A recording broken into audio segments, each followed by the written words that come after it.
When Bush started the election year, he was taking a sedative during a visit to Japan when he fainted and threw up on the Japanese prime minister.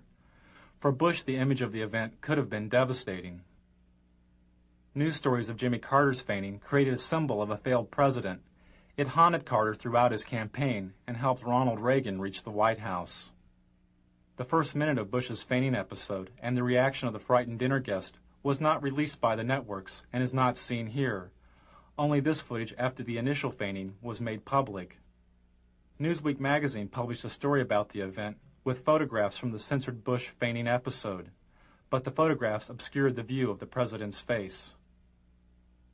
All traces of Bush's nauseating performance would be cleaned up by the White House television crew.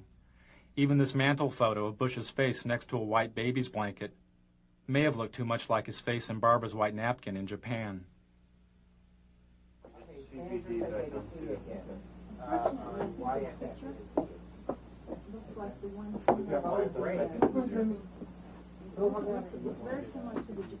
You want to take one of Anna? You got it. Do whatever you need to do. So to speak. You see? Forward. So to speak. Get on. You see? You want forward. This is the White House television studio, the satellite TV hub, which the president used to make news. From the White House studio, Bush would go up on a satellite, give a 5-minute interview with a local news anchor, disconnect, hook up with another local news anchor, give an interview, disconnect, hook up with another one, and do this again and again and again. This type of satellite whistle-stop campaigning is called the satellite tour.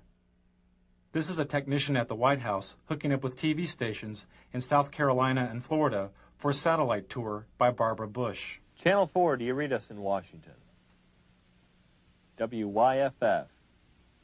Come in, come in.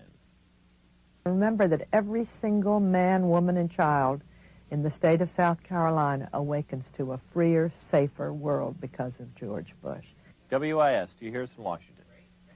I would remind people that every single morning we all awaken to a safer, freer world because of George Bush. WCBD, do you hear us in Washington?